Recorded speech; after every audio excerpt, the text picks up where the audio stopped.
So, when you think about the internet, what comes to mind? Probably the cloud, right?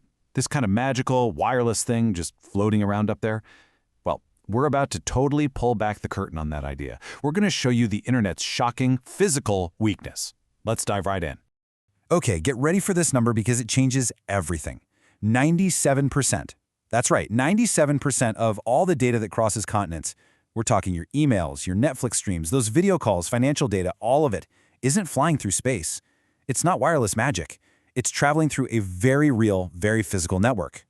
And where is this physical network? Well, take a look. Our entire global internet, it flows through physical submarine fiber optic cables on the ocean floor. Seriously, we're talking about these bundles of super thin glass fibers, sometimes no thicker than a garden hose, just laid out for thousands and thousands of miles across the dark seabed. So yeah, forget the cloud. The internet lives at the bottom of the ocean. But here's the catch. This hidden world, this underwater network, it's not tucked away somewhere safe. Nope. These critical data arteries, these lifelines, run straight through some of the most volatile, most unstable maritime zones on the entire planet. Yeah, the exact same places you're always hearing about in the news.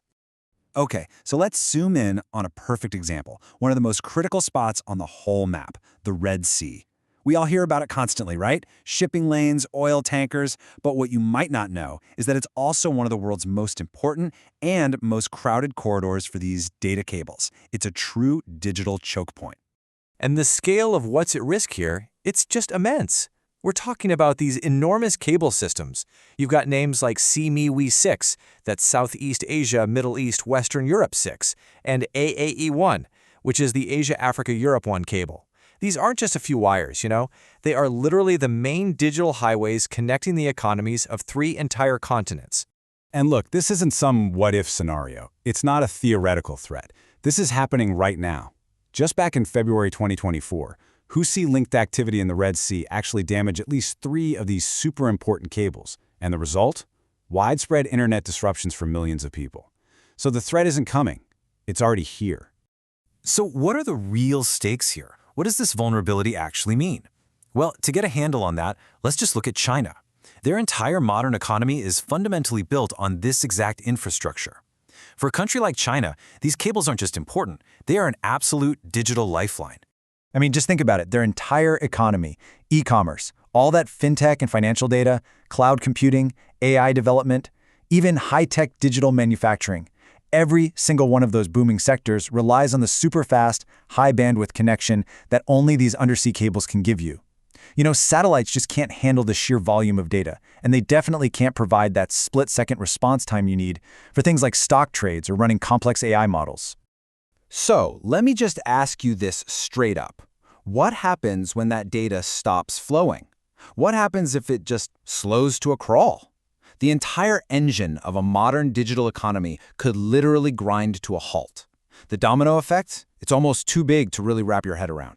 Now, of course, countries like China know this is a huge vulnerability. They're not just sitting around. They're investing in alternatives, like trying to lay new cables through the Arctic. But, and this is a huge but, creating real redundancy, a genuine backup plan, is incredibly expensive, and it takes years, sometimes even decades, to pull off. There's just no quick fix for this.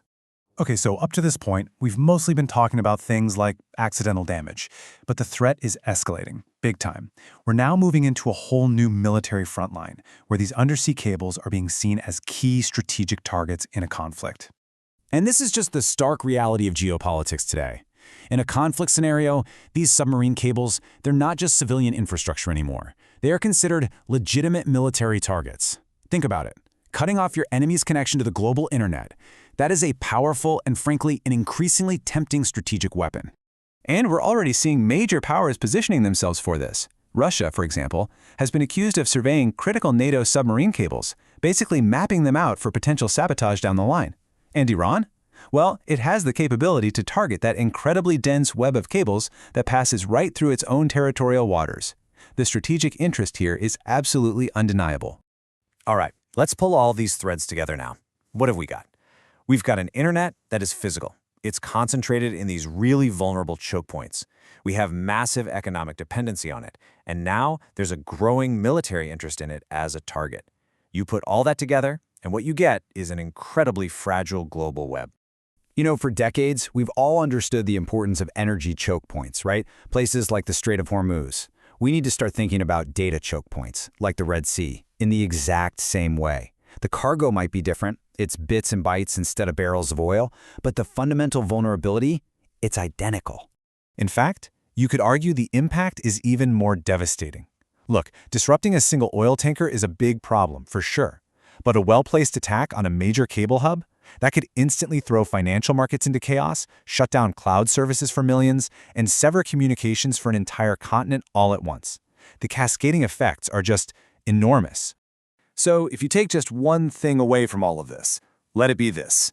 The internet is not some magical, untouchable cloud. It's a physical network. It has choke points. And those choke points are just as real and just as vulnerable as the Strait of Hormuz. And that leaves us with a really big question. Are any of us truly prepared for what happens when one of them finally gets squeezed shut?